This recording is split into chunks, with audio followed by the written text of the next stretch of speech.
अस्सलाम वालेकुम दोस्तों। आज का दिन पाकिस्तान और पूरी दुनिया के लिए इंतहाई अहम, संजीदा और कुशीदा खबरों के साथ गुजरा है। रमज़ानुल मुबारक का बबरकत महीना जारी है। लोग रोज़े रख रहे हैं, इबादत में मसरूफ़ हैं और अल्लाह ताला से अमन व सलामती की दुआएं मांग रहे हैं। लेकिन दूसरी तरफ मुल्क के अंदर सिक्योरिटी के बढ़ते हुए खतरात, सरहदी कशीदगी और आलमी सतह पर बढ़ता हुआ तनाव सबको फ़िक्रमंद किए हुए है। हालात तेज़ी से बदल रहे हैं और हर खबर के असरात दूर तक महसूस हो रहे हैं। सबसे पहले पाकिस्तान और अफ़गानिस्तान के दरमियान बढ़ती हुई कशीदगी की बात करते हैं, जो आज की सबसे अहम और तशवीशनाक खबर है। पाकिस्तान के वज़ीर दफ़ा ख्वाजा आसिफ ने प्रेस कॉन्फ्रेंस में बाज़ाब्ता तौर पर ऐलान कर दिया है कि पाकिस्तान और अफ़गानिस्तान तालिबान की हुकूमत के दरमियान अब खुली जंग जारी है। नाजरीन, यहाँ ये याद रखना ज़रूरी है कि रमज़ान का महीना है और अफ़गानिस्तान और पाकिस्तान दोनों मुसलमान मुल्क हैं। सरहद के इस तरफ भी मुसलमानों का खून बह रहा है और उस तरफ भी अल्लाह अकबर की सदाएं आती हैं जब वो दूसरे मुसलमान भाई को मारते हैं।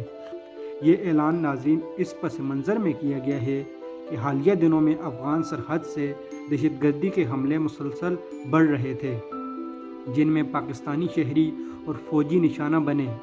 पाकिस्तान ने जवाब में ऑपरेशन ग़ज़बुल हक़ शुरू कर दिया है, जो बड़े पैमाने पर फ़ौजी कार्रवाई है।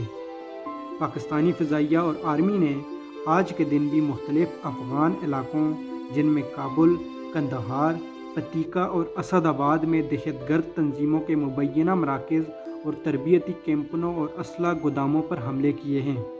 ताज़ा एदाद-ओ-शुमार के मुताबिक 331 से ज़ायद जंगजू हलाक, 500 से ज़्यादा ज़ख्मी और 102 चौकियों को तबाह कर दिया गया है, जबकि अफ़गानिस्तान के 22 मरबा किलोमीटर इलाके पर कब्ज़ा कर दिया गया है पाकिस्तान की जानिब से।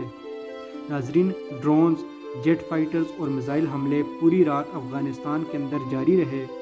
दूसरी तरफ अफ़गान तालिबान ने भी जवाबी कार्रवाई का दावा किया है। उनके मुताबिक उन्होंने पाकिस्तान के सरहदी इलाकों में पाकिस्तानी चौकियों पर हमले किए और चंद मकामात पर ड्रोन इस्तेमाल किए हैं।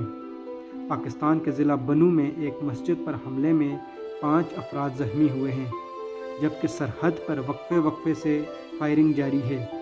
नाजरीन, अफ़गान हुक्काम के मुताबिक असदाबाद में 9 शहरी हलाक हुए हैं, जबकि पाकिस्तान के मुताबिक निशाना सिर्फ अस्करी तनसीबात थी।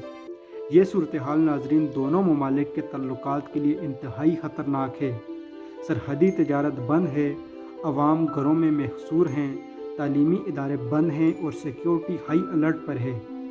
चीन, रूस, ईरान और यूरोपीय यूनियन और अक़वाम मुत्तहिदा ने फौरी तौर पर कशीदगी कम करने और मुज़ाकरात की अपील की है।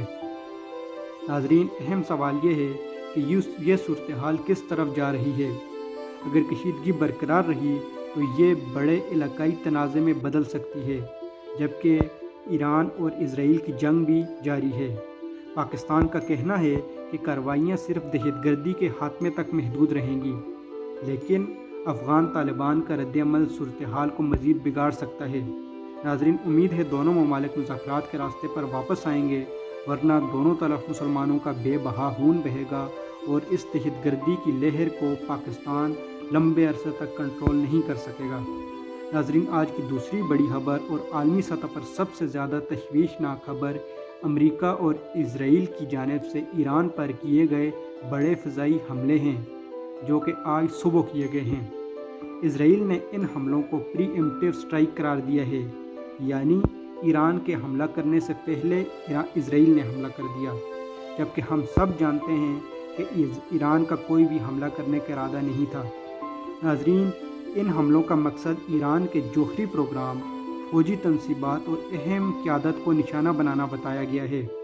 तेहरान समेत कई शहरों में धमाके सुने गए हैं और इजराइल के न्यूज़ चैनल्स के मुताबिक ईरान के सुप्रीम लीडर आयतुल्लाह ख़ामेनेई इन हमलों में वफ़ात पा चुके हैं, जबकि सुबह से शाम हो गई है और उन्होंने ईरान के किसी ऑफिशियल ने इस दावे की तरदीद भी नहीं की। अगर तो नाजरीन ईरान के सुप्रीम लीडर इस जंग में शहीद हो जाते हैं तो ये जंग पूरे खित्ते को अपनी लपेट में ले लेगी। सोशल मीडिया पर बड़ा ऐलान किया गया है कि जंगी ऑपरेशन शुरू हो चुके हैं और ईरान के अवाम को मौका दिया जा रहा है कि वो अपनी हुकूमत के खिलाफ खड़े हों। یہ حملے ناظرین جنیوا میں جوہری مذاکرات کی ناکامی کے فوراً بعد شروع ہوئے ہیں۔ ایران کے مطابق نتنز اور فورڈ سمیت کئی جوہری تنصیبات، فوجی عمارتیں اور شہری علاقے متاثر ہوئے ہیں۔ ناظرین، اس جنگ کے دوران ایک بہت نہایت افسوسناک واقعہ پیش آیا ہے۔ ایک سکول پر اسرائیل نے حملہ کیا ہے جس میں اب تک کی اطلاعات کے مطابق 60 معصوم بچے شہید ہو چکے ہیں، جبکہ متعدد ہسپتال اور بنیادی سہولیات بھی تباہ کر دی گئی ہیں۔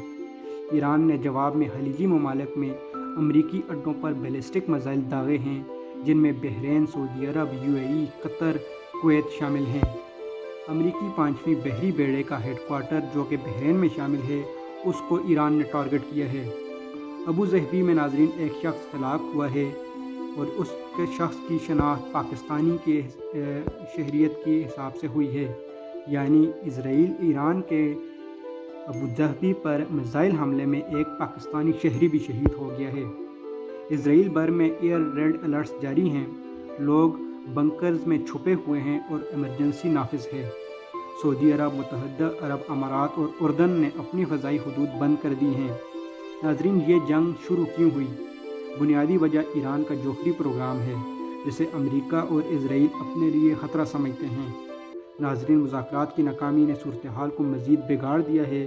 اسی کشیدگی کی وجہ سے عالمی منڈی میں تیل کی قیمتیں آسمان کی بلندیوں پر پہنچ گئی ہیں، جس سے ہر ملک کی معیشت متاثر ہوگی۔ ناظرین، یہ جنگ مسلمانوں کو مسلمانوں سے لڑانے کے لیے کی جا رہی ہے۔ امریکہ دیکھیں دنیا کے کس کونے پر ہے۔